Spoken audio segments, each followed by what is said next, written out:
اللهم صل على سيدنا محمد يا رب صل وسلم دائما ابدا على حبيبي. ایمان لانا کافی نہیں ہے کہ کوئی ہے. کوئی غیر مسلم کہتے ہاں بھائی میں مانتا ہوں کوئی ہے یار, کوئی اللہ ہے جو کر رہا ہے سارے کام, بھائی میں مانتا ہوں بھائی میں بھی جنت میں جاؤں گا. فرمایا نا نا نا نا نا, ایسے ماننے کا کوئی فائدہ بولو بھائی نہیں. یخشونا, ڈرو اس سے. سوال پیدا ہوتا ہے جو پالنے والا ہوتا ہے وہ کوئی ڈرنے کی چیز تھوڑی ہوتا ہے. ارے بھائی جو آپ کا ماں باپ پالتے ہیں تو ماں باپ سے ڈرا جاتا ہے یا محبت کی جاتی ہے؟ ابا کہتے ہیں مجھے ڈرو بس. کہیں گے ابا کیوں, آپ کیا چنگیز خان کی اولاد ہو جو آپ مجھے کہہ رہے ہو کہ مجھ سے ڈرو؟ امی کہہ رہی ہے بیٹا مجھ سے ڈرو. کیوں امی آپ کے سر پہ سینگ لگے ہوئے ہیں بھائی, کیوں ڈروں؟ تو اب یہی سوال ہم اللہ سے کرتے ہیں یا علماء سے کرتے ہیں جو قرآن زیادہ جانتے ہیں کہ بھئی اللہ سے کیوں ڈریں. تو علماء نے لکھا ہے یہ مجاز بحرف مضاف ہے. تھوڑی گاڑی اصطلاح ہے, اس کو میں آسان کر کے سمجھاتا ہوں پھر بیان ختم کرتا ہوں. مجاز بحرف مضاف کہتے ہیں کہ ہم کلام میں بہت سے ایسے الفاظ استعمال کرتے ہیں جن میں ان شارٹ ہم بات کرتے ہیں. ایک لفظ کیا ہوتا ہے موضوع, جیسے میں نے بھی کہا نا کہ آپ گاڑی کوئی غلط پارک کرے تو ہوا نکال دیں, ان کی ہوا نکال دیں. تو ان کی کا مطلب کیا, ان کی گاڑی کی. تو ان شارٹ کیا کہہ دیا, ان کی. حالانکہ ان کی ہوا نکلی تو ان کا وضو ٹوٹ جائے گا اور کچھ بھی نہیں ہوگا. تو یہ گاڑی پنچر ہو گئی, ہم کہتے ہیں نا بھائی گاڑی کیا ہو گئی ہے, پنچر. حالانکہ گاڑی کا ٹائر پنچر. کہتے ہیں یار میں 3 پلیٹیں کھا گیا آج تو بریانی کی. ارے تو بریانی کی پلیٹیں کیوں کھا گیا؟ جو کھانے کی چیز تھی وہ تو نے کھائی نہیں, پلیٹیں کھا گیا. تو کیا مطلب ہے اس کا؟ بھائی پلیٹیں کا مطلب کیا ہے کہ پلیٹوں میں جو بریانی, لیکن اتنی تفصیل میں کہ پلیٹوں کے اندر جو بریانی تھی وہ میں کھا گیا, یہ انسان کے پاگل ہونے کی علامت. کہ بھائی سامنے سب سمجھدار ہیں, ان کو پتا ہے کہ پلیٹ نہیں کھائی جاتی. پلیٹ تو ایک پیمانہ ہے یہ بتانے کے لیے کہ اتنی کھائی ہے, تو وہ پلیٹ کا نام لے لیتا ہے, بھائی پلیٹ کھا گیا, یعنی اتنی بریانی جتنی ایک پلیٹ میں آ جاتی ہے. تو اسی طرح یاد رکھو قرآن میں جہاں بھی آتا ہے اللہ سے ڈرو, اللہ سے ڈرتے ہیں تو مراد اللہ کی نافرمانی سے بچنا, اللہ کی نافرمانی سے اور اللہ کے عذاب سے ڈرنا. کیونکہ ایسا محبوب اور ایسا پالنے والا جس کے اتنے احسانات ہوں, اصل تو یہی ہے کہ اس سے محبت کرو, لیکن ایسے کی نافرمانی پھر چھوٹا جرم نہیں ہے, یہ محبت کے تقاضوں کے خلاف ہے. تو چونکہ جس کو محبت بہت ہو, جس کے احسانات زیادہ ہوں, اس کی نافرمانی کرنا پھر جرم بھی زیادہ ہے. آپ کسی پڑوسی کی نافرمانی کریں اتنا جرم نہیں ہے, ابا کی نافرمانی کریں گے تو جرم کی نوعیت بڑھ جائے گی. وہی نافرمانی, تبھی تو یہ غیر مسلم کہتے ہیں جرم کر لیا تو جہنم کی آگ کیوں ہے. بھئی قتل کر لیا تو قیامت میں قرآن میں کیا آتا ہے, جہنم کی آگ میں صدیوں تک جلتا رہے گا قاتل. سوال پیدا ہوتا ہے بھئی قتل کر لیا تو ایک جرم کیا تو اس کا سزا کیا ہونی چاہیے, اس کو بھی قتل کر دو تو اللہ تعالیٰ اس کو بھی قیامت میں زندگی دے, قتل کر دے یا کوئی ایسی سزا دے ختم کر دے. اتنا عرصہ کیوں جلے گا؟ بات یہ ہے کہ جس کی نافرمانی کی جاتی ہے نا, جس کی, اس سے جرم کی سنگینیت بڑھتی بھی ہے اور کم بھی ہوتی ہے. دیکھو آپ کے پڑوس میں کوئی صاحب رہتے ہیں, آپ چلتے ہوئے جا رہے تھے, انہوں نے کہا یار بیٹا ذرا کولر سے پانی نکال کے دینا. آپ نے کہا انکل مجھے دیر ہو رہی ہے میں جا رہا ہوں, چلے گئے آپ. یہ بھی ایک غلطی ہے, اخلاقیات کے خلاف ہے. لوگ کہیں گے یار بڑا برا آدمی ہے, اچھا نہیں کیا. لیکن وہی آپ کے والد محترم ہیں, کہہ رہے ہیں بیٹا میں پیاسا ہوں, پہلے مجھے پانی پلا دو پھر انڈے لینے چلے جانا, آپ دہی لینے چلے. ہم تو وہی جو سارے دن میں کرتا ہوں وہ مثالیں بھی وہی آ رہی ہوتی ہیں, پھر آپ چلے جانا انڈے لینے کے لیے. تو اب آپ کہیں گے تب مرغیاں پالی ہوئی, ایک طرف انڈے لینے کیوں جا رہے ہو؟ وہ مرغیاں ذبح کر دی میں نے, کیونکہ میں نے مرغے کو تھوڑا سا گوشت کھلا دیا تھا, مجھے تجربہ نہیں تھا, تو وہ مجھے ہی کھانا شروع کر دیا اس نے. تو میں نے پھر کیا کیا, مجبوراً مرغا ذبح کرنا پڑا. جب مرغا ذبح کیا تو بیوہ مرغیاں مجھے اچھی میں نے کہا ان کو بھی ذبح کر دو, کیونکہ میں جب سفر میں جا رہا تھا تو پیچھے رکھوالی کرنے والا کوئی بھی نہیں تھا, تو کیونکہ وہ تو کچی جگہ پہ پالی ہوئی ہے نا. تو میں نے کہا, اور ہاں اصل جو وجہ یہ تھی نا, روزانہ مرغی ایک بلی آ کے ایک مرغی کھا رہی تھی, روز کے حساب سے اس کا باربیکیو کا انتظام ہوا ہوا تھا.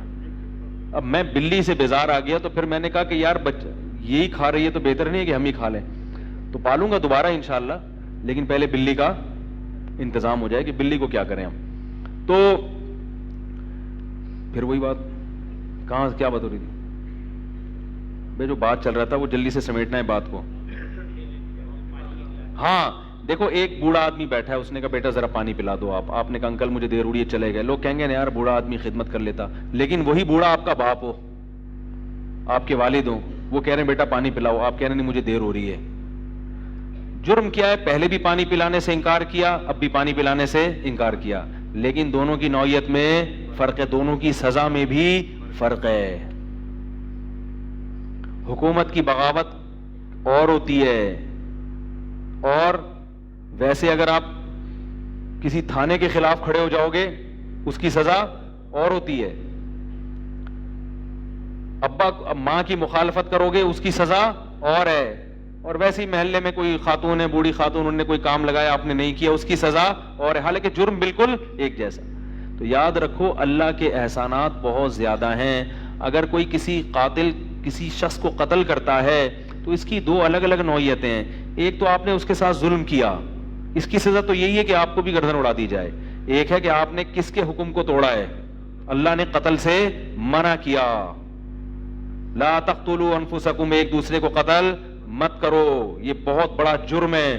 آپ اتنی اللہ کی نعمتیں استعمال کر رہے تھے مگر پھر بھی اللہ کی مخلوق کو ناحق مارا, تو اللہ کہتے ہیں اس کی سزا تو دنیا میں گورنمنٹ دے دے گی, تمہیں پھانسی پہ لٹکا دے گی. اصل سزا کون دے گا؟ میں, جو میری نافرمانی کی, اس کی سزا آگ ہے, کیونکہ وہ جرم بہت بڑا ہے.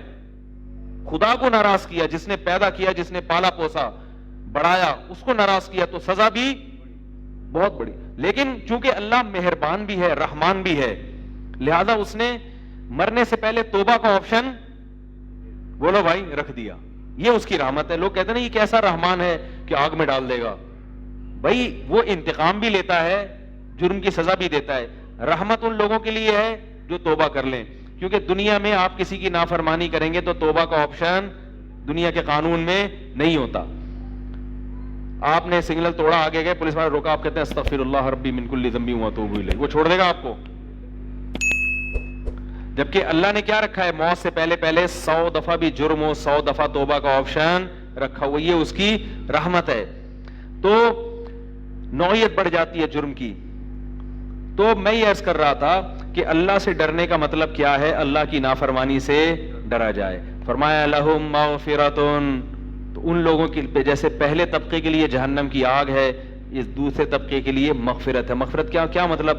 اگر پھر بھی کوئی کوتاہی ان سے کبھی ہو جائے گی تو اللہ کیا کر دے گا؟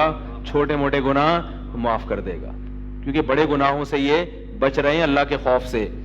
لہم مغفرۃ واجر کبیر, اور بہت بڑا اجر بھی.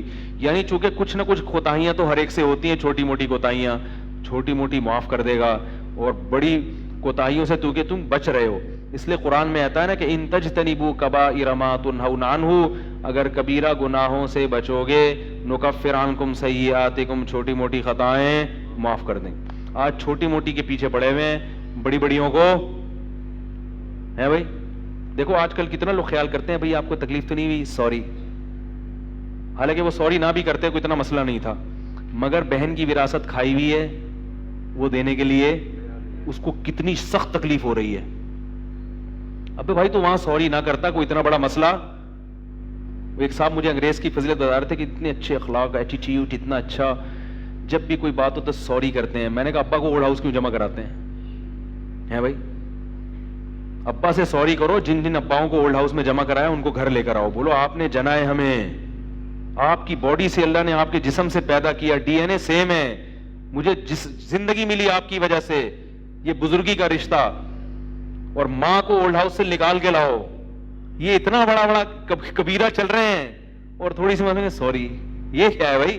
کرنی چاہیے, ایسا نہ ہو کہ سوری کرنا بھی چھوڑ دیں.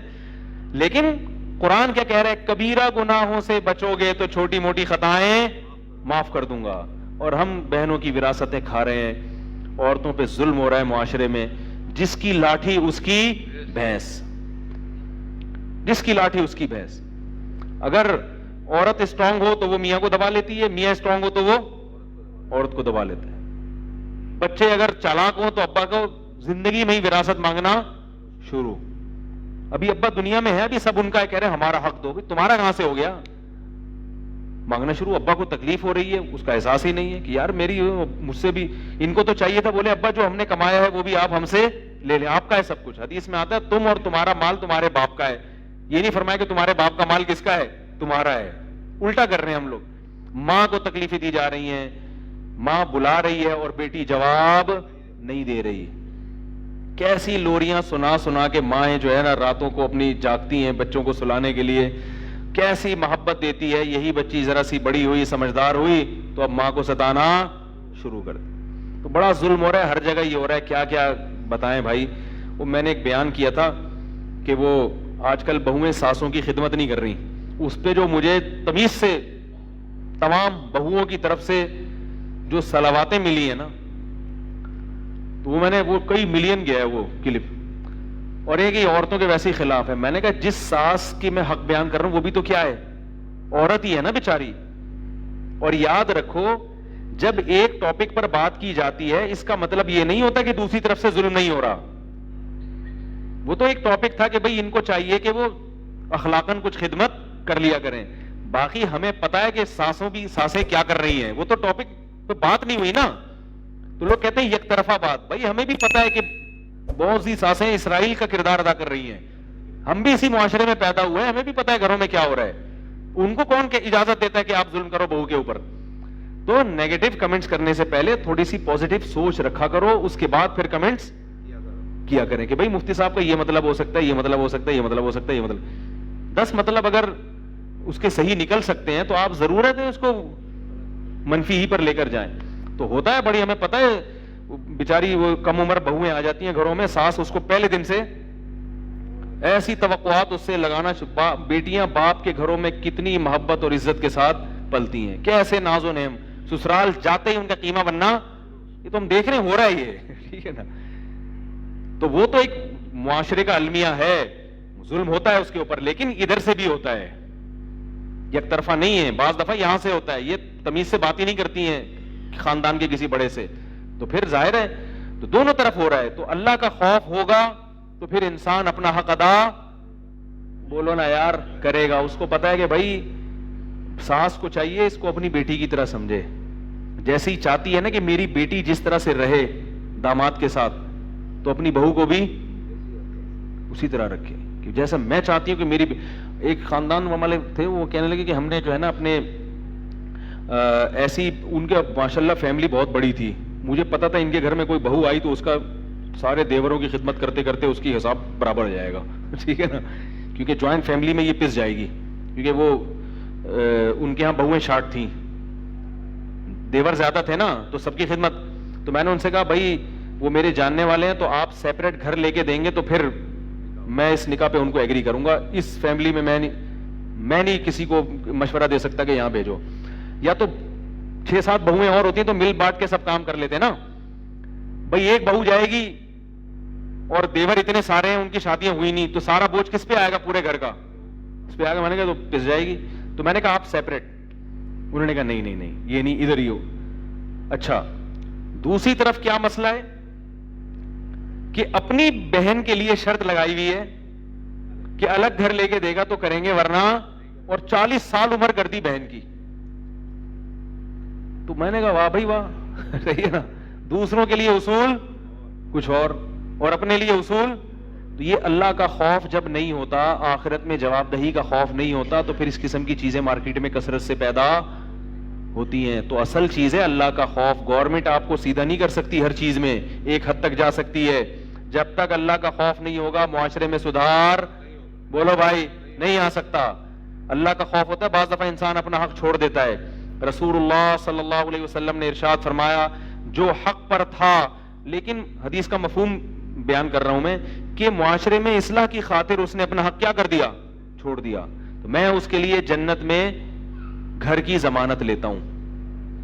تو بسا اوقات اپنا حق چھوڑنا پڑتا ہے کہ یار میرا حق تو بنتا ہے, مگر گھر میں چونکہ فساد ہو رہا ہے تو ہم تھوڑے سے اپنے حق سے کیا ہو جاتے ہیں, ساس تھوڑی سی دستبردار ہو جائے. بھائی حق تو بنتا ہے اخلاقی طور پر, لیکن اب پھڈے ہو رہے ہیں تو چھوڑو یار, خود ہی اٹھ کے پانی پی لیا کرو. اور اس کو چاہیے کہ بھائی ٹھیک ہے وہ مجھ سے خدمت زیادہ لے, تھوڑی سی میں کر دوں خدمت, تاکہ گھر میں کیا نہ ہو. ایک واقعہ سنا کے بیان ختم کرتا ہوں. ہمارے ایک استاد سے جہاز میں سفر کر رہے تھے, تو سیٹ پہ جھگڑا ہو گیا دو آدمیوں کا, سعودیہ جا رہے تھے حج پہ, ایک عرب تھا اور ایک اور دوسرا کوئی کسی دوسرے ملک کا تھا. سیٹ پہ جھگڑا ہو گیا, وہ کہیں ان کے بورڈنگ کارڈ دینے میں کوئی غلطی ہو گئی ہوگی, کیا ہو گیا ہوگا, وہ کہہ رہے میری سیٹ ہے, وہ کہہ رہے میں, پھڈا لڑ رہے ہیں. اب جو اسٹیورڈ ہوتا ہے, کیا کہتے ہیں, جو میل ایئر ہوسٹس ہوتا ہے نا, ٹھیک ہے نا, وہ ہے اسٹیورڈ, وہ جو اسٹیورڈ تھا وہ بیچارہ ریفری بن کے آیا, پھڈا ہی نہیں نمٹ کے دے رہا, جھگڑا ہو رہا ہے. تو ہمارے استاذ تھے, وہ گئے, انہوں نے حدیث سنائی. دیکھو رسول اللہ صلی اللہ علیہ وسلم نے فرمایا کہ جو شخص حق پر ہونے کے باوجود اپنے حق سے دستبردار ہو جائے جھگڑے سے بچنے کے لیے, اضمنت لہ بیتن فی وسط الجنہ کما قال صلی اللہ علیہ وسلم, کہ میں اس کے لیے جنت کے بیچ میں گھر کی ضمانت لیتا ہوں. تو جو عرب تھا نا, وہ تو عربی بھی جانتا تھا, وہ فوراً پیچھے ہٹ گیا. اس نے کہا صحیح, عرب بس یہ دیکھتے ہیں حدیث صحیح ہے کہ نہیں ہے, کیونکہ ہمارے ہاں انڈیا, پاکستان اور بنگلہ دیش میں حدیثیں وافر مقدار میں مارکیٹ میں, بولو بھائی, دبا کے چل رہی ہوتی ہیں. خطیب لوگ جو ہے نا, میں جب مولویوں کے دفاع کرتا ہوں نا, حسن نثار صاحب جو صحافی گزرے ہیں, تو میں نے ان کی مخالفت میں ایک بیان کیا کہ وہ علماء کے خام خواہ میں مولویوں کے خلاف بولتے رہتے ہیں. تو لوگوں نے کمنٹس نیچے کیے کہ مولویوں کی بھی حرکت دیکھو کیسی ہیں. تو یاد رکھو, جب میں مولویوں کے دفاع میں بات کرتا ہوں, اس سے مراد سنجیدہ علماء ہیں, وہ والے نہیں ہیں جو ہر آدمی ممبر پہ اور مسجد کا امام بن کے وہ اس لائق نہیں ہوتا کہ اس کو فالو کریں. ایسے تو مارکیٹ میں فضول قسم کے مولوی مارکیٹ میں ہول سیل کے حساب سے موجود ہیں, ان کا دفاع نہیں ہم کر رہے. سمجھ میں نہیں آ رہی میرا خیال ہے. وہ تو آپ کو پتا ہے ابھی بہت سے اچھی چیزیں مارکیٹ میں آئی ہوئی ہیں, کیا نام لوں میں کسی کا, تو وہ بس چھوڑیں ابھی, ٹھیک ہے نا. دل چاہتا ہے بہت بولوں, لیکن وہ پھر کلپ آ جائے گا نا, مسئلہ خراب ہو جائے گا. تو عجیب عجیب مولانا لوگ آئے ہوئے ہیں, نہ بات کرنے کی تمیز ہے, نہ لوگوں کو کوئی خاص موضوع پر کوئی گائیڈ کر رہے ہیں, بس پھینک رہے ہیں بیٹھ کے. تو ہر طرح کے اچھے بھی ہیں, برے بھی ہیں. تو ہم جو اچھے سنجیدہ علماء ہیں, مفتی تقی عثمانی صاحب ہو گئے, اور ہمارے جو بڑے بڑے علماء ہیں, حضرت مفتی نظام الدین شامدی شہید ہو گئے, اللہ تعالیٰ ان کی مغفرت فرمائے. اس طرح کے جو مولانا یوسف جہانوی شہید رحمۃ اللہ علیہ, زیادہ تر تو بیچارے شہید ہی چل رہے ہیں آج کل, ٹھیک ہے نا. تو تھوڑے سے زندہ رہ گئے, ان کو دعا کرو اللہ ان کی زندگی میں برکت دے. اور دوسرا, بہت سارے الحمدللہ مساجد کے ائمہ, اللہ کا شکر ہے, آپ جائیں ملیں ان سے, سنجیدہ ہیں, حق بیان کر رہے ہیں, لوگوں کو صحیح گائیڈ کر رہے ہیں. سب کے پیچھے جو لٹ لے کے پڑے رہتے ہیں نا, میں ان کے خلاف بولتا ہوں. باقی ہر مولانا کی دفاع میں نہیں کرتا. ہمیں پتا ہے کہ شر بھی پھیلا ہے, تو کس سے پھیلا ہے, مولاناؤں سے ہی پھیلا ہے بہت زیادہ. تو وہ عالم گئے, انہوں نے یہ حدیث سنائی. عرب نے کہا بھائی صحیح حدیث ہے, انہوں نے کہا ہاں صحیح حدیث ہے, ضمانت لیتا ہوں. کہا ٹھیک ہے پھر یہ میں چھوڑ رہا ہوں. اور کیا چاہیے بھائی, سیٹ کا کوئی مسئلہ نہیں, ادھر بیٹھ جاؤ ادھر بیٹھ جاؤ, تھوڑی سی تکلیف میں سفر کر لیں گے, لیکن اگر اس پہ نبی کی طرف سے بشارت مل رہی ہے تو اور کیا چاہیے. تو اللہ کا خوف ہو, جنت کی لالچ ہو, بہت سے معاملات میں انسان اپنا حق چھوڑ دے. اب جہاز میں لڑتے ہوئے اچھے تھوڑی لگتے ہیں. ابھی میں ایئرپورٹ پہ اترا نا, ایک بات ہے, دنیا میں کہیں بھی سفر کرو ٹھیک ہے جیسے مرضی ہو, لیکن ظاہری طور پر دوسری قوموں کے اخلاق بہت اچھے ہیں, یہ حقیقت ہے. تھائی لینڈ میں جاؤ, اتنی تمیز سے بات کرتے ہیں, چاہے غیر مسلم ہو یا مسلم ہو. ملیشیا میں جاؤ, آپ ترکی میں ہو کر آیا ہوں, کہیں بھی دنیا میں جاؤ گے بڑی تمیز سے. پاکستان اترتے ہی تمیز ایک دم مارکیٹ سے کیا ہو جاتی ہے, شارٹ. کچھ پڑھے لکھے لوگ ہوتے ہیں جو بات کرتے ہیں, سارے نہیں, لیکن ایک دم لگتا ہے کہ تمیز کیا ہو گئی ہے. حالانکہ صدقات و خیرات بھی کرتے ہیں, غریبوں کا خیال بھی کرتے ہیں. بات کرنے کی تمیز ہمارے معاشرے میں, جیسے ہی ترکی میں ایک ہفتہ رہا ہوں, نہ کوئی گالی سنی نہ اونچی آواز سے بات, حالانکہ وہ بھی مسلمان ہی ہیں, نہ علماء میں کبھی اونچی آواز سے. ہوٹل پہ ہم کھانا کھاتے تھے, سب تمیز سے چپ کے بات کر رہے ہیں, اونچی آواز سے کوئی بات نہیں. پاکستان کے ایئرپورٹ پہ اترتے ہی تمیز شارٹ, پھڈا. ایئرپورٹ پہ دیکھا وہ کہیں پھڈا ہو گیا, وہ کوئی سامان وامان پہ پتہ نہیں کسی سے پھٹ, اور لڑ رہے ہیں. پھر پولیس آئی, وہ پھر آپ کو پتا ہے وہ الگ سے ایک نیا پٹے کی بنیاد رکھ کے چلی جاتی ہے. خیر, تو اللہ کے بندو, ہماری جتنی بھی اچھی کوالٹیز ہیں وہ ہماری بد اخلاقیوں کی وجہ سے, کیونکہ دنیا کے سامنے جو ہمارا امیج جاتا ہے وہ یہ نہیں جاتا کہ شامی مہاجرین کی سب سے زیادہ مدد پاکستانیوں نے کی ہے, زلزلہ زدگان کی مدد کراچی والے بہت زیادہ کر رہے ہیں یا لاہور والے کر رہے ہیں, یا یہ لوگ قربانی اتنی کرتے ہیں, اتنے ٹرسٹ چل رہے ہیں, اتنے غریبوں کو, اپنی بہنوں کی فکریں اتنی کرتے ہیں. صحیح ہے نا, ساری زندگی بہنوں کی فکر میں لگے رہتے ہیں اور اتنا بیویوں کو کھلاتے ہیں, اتنا بچوں, یہ چیزیں دنیا کے سامنے نہیں جاتی. دنیا جب دیکھتی ہے تو سب سے پہلے ایئرپورٹ پہ آپ کے کیا دیکھتی ہے؟ اخلاق. ٹیکسی والا چونا لگا رہا ہے وہاں بیٹھا ہوا, ٹھیک ہے نا, اور وہ اوورٹیک غلط کر رہا ہے. جب کوئی گورا آپ کے ملک میں آئے گا تو سب سے پہلے ٹریفک دیکھے گا, وہ دیکھے گا یہیں سے گڑبڑ شروع. ایک امریکہ سے میرا شاگرد آیا, پڑھتا تھا مجھ سے, عالم بنا. وہ جب آیا نا, وہ ڈرائیونگ کر رہا ہے, تو وہ کیسے ڈرائیونگ, اڑے یہ کیا ہو, یہاں سے کیوں گزار لیا اس نے, ابے وہ وہاں سے گاڑی کیوں لے آیا, ابے کوئی طریقہ, یہ اتنی تیز گاڑی, یہ اتنی سلو چلا رہا ہے تو فاسٹ ٹریک پہ کیوں چلا رہا ہے, ابے یہ موٹر سائیکل والا 6 بچوں کو بٹھا کے فاسٹ ٹریک پہ کیوں چل رہا ہے, وہ اشارہ فیصل پہ, موٹر سائیکل والا 4-6 بچوں کو, بیوی کو بٹھا کے بالکل جو فاسٹ ٹریک ہوتا ہے نا, جس کو جو نائٹ رائڈر کے لیے بنا ہے, اس فاسٹ ٹریک پہ کون چلا رہا ہوتا ہے؟ موٹر سائیکل والا اور رکشے والا, اور آرام آرام سے چلا رہا ہے. اب وہ ہارن دے رہا ہے تو ہٹ ہی نہیں رہا, کہہ رہا بھائی ہٹ ہی نہیں رہا. میں نے کہا بھائی تو باولا ہو جائے گا, سمجھ آ رہی ہے بات, تھوڑے دنوں میں کیا ہو جائے گا؟ باولا ہو جائے گا. بس جیسے موقع ملنا ہے نا گھسیڑ دو بس. میں نے کہا یہ نہیں ہٹے گا, یہ پولیس کی موبائل بھی پیچھے آ رہی ہوگی تو یہ نہیں ہٹے گا. اس کو اس کی ماں نے وصیت کی ہے, حقیقت ہے, اس کو اس کے باپ نے قسمیں دے کے دنیا سے گیا ہے کہ بیٹا تو 6 بچوں کو بٹھا کے بائک چلا, مگر کوئی پیچھے سے ہارن دے تو کبھی بھی ہٹنے کی کوشش مت کرنا, یہ بزدلی ہے. سر اٹھا کے جینا سیکھو, حقیقت ہے. عزت دار قومیں ہمیشہ سر اٹھا کے جیتی ہیں, وہ کسی کی پاپ واپ سے اور ہارن سے گھبراتے نہیں ہیں. تو شاہی ہے بسیرا کر پہاڑوں کی چٹانوں پر, یہ میں نے کہا ان کے باپ نے, ان کی ماں نے ان کو یہ سکھایا ہے, تو یہ نہیں ہٹے گا. وہ تھوڑا سا زیادہ ہو گیا لیکن بہرحال, تو مجھے یہ لگ رہا تھا یہ واقعی باولا ہو جائے گا, یہ پاگل ہو جائے گا. میں نے کہا بس چلاؤ یار, ابھی ٹائم لگے گا, انشاءاللہ تبدیلی آہستہ آہستہ آئے گی. تو نیا آدمی تو یہ امپریشن پڑے گا نا اس پہ. تو اس لیے بھائی یہ سب چیزیں ہمارے نبی کا حکم ہے, راستے سے تکلیف دہ چیز میں یہ بھی داخل ہے کہ آپ ہلکی گاڑی, اسپیڈ آپ کی ہلکی, اور آپ چلا کس پہ رہے ہیں؟ فاسٹ ٹریک پہ. تو جو اوورٹیک کرے گا وہ غلط سم سے کرے گا. کئی ایکسیڈنٹ ہو چکے ہیں اس چکر میں, اور میں تو خود چلاتا ہوں, مجھے پتا ہے. بجاتے رہو ہارن. اچھا پھر یہ بھی کرتے ہیں, ہٹتے نہیں ہیں, جب زیادہ ہو تو پھر پیچھے مڑ کے غصے سے دیکھتے ہیں. صحیح ہے نا, نہیں الٹا چور کو تفال کو ڈانٹے, غصے سے دیکھ رہے ہوتے ہیں. غصے میں بھائی ادھر سے گزر جانا, یعنی وہ ہمیں دیکھ رہے ہوتے ہیں کہ بھائی جب یہاں سے راستہ ہے تو یہاں سے گزر جاؤ نا. خود سکھا رہے ہیں کہ قانون کے خلاف چلو. تو یہ چند چیزیں ہماری اگر سیٹنگ پہ آ جائیں تو پھر بہت اچھا ہو جائے گا. لیکن اللہ خیر کرے. اللہ تعالیٰ سے دعا ہے کہ سورہ ملک میں ہم نے جو کچھ پڑھا, اللہ تعالیٰ ہمیں اس پر عمل کی توفیق عطا فرمائے. اور اس کا خلاصہ کیا ہے؟ رب سے ڈرنا ہے بغیر دیکھے, اور ڈرنے کا مطلب اس کی نافرمانی سے بچنا ہے. تو پھر اللہ کی طرف سے مغفرت بھی ہے, اور پھر بہت بڑا اجر بھی. اب وہی سوال ہے کہ اتنا بڑا اجر کیوں, ہم کو اتنی قربانی تھوڑی دے رہے ہیں. اصل بات یہ ہے کہ جب کسی بڑے کی بڑا جب انعام دیتا ہے تو پھر انعام کس حساب سے دیتا ہے. دیکھو سیٹھ عابد, پرانا زندہ ہے سیٹھ عابد, بہت بڑا اسمگلر تھا نا, کروڑپتی آدمی. اس نے اپنے بیٹے کا ولیمہ کیا اور آپ کو بھی اتفاق سے بلا لیا, اور اس میں وہ دال چاول کھلا رہا ہے. ایسا ہو سکتا ہے؟ اب آپ اس سے کہہ رہے ہیں یار یہ کہ دال چاول پکائے ہوئے, بھائی تمہیں تو یہ بھی نہیں ملتا گھر میں. تو آپ کہیں مجھے گھر میں جو ملتا ہے نہیں ملتا, میں جو آپ کی دعوت میں آیا ہوں تو آپ کی شخصیت کو سامنے رکھ کر. تبھی غریب کو بھی اگر وہ بلائے گا, جو مالدار آدمی جب ولیمہ کرتا ہے تو چاہے اس میں کسی غریب کو بھی بلائے تو اس کی غربت دیکھ کے اس کو کھانا نہیں کھلایا جاتا, اپنی دولت دیکھ کے کھلایا جاتا ہے. تو اللہ جو جنت اپنے بندوں کو دیں گے ہمارے عمل کی غربت دیکھ کے نہیں, اپنی سخاوت اور اپنی قدرت دیکھ کے دیں گے. جنت عمل کا بدلہ نہیں ہے, اس کو تو اللہ نے مجازن کہہ دیا عمل کا بدلہ. حقیقت میں یہ اللہ کی طرف سے مہمان نوازی ہے. تو سوچ لو کہ جو رب اتنا بڑا ہے اور اس کے دونوں ہاتھ پھیلے ہوئے ہیں, اس کی مہمان نوازی کیسی ہوگی. وہ آپ دنیا کی عیاشیوں کو بھول جاؤ گے.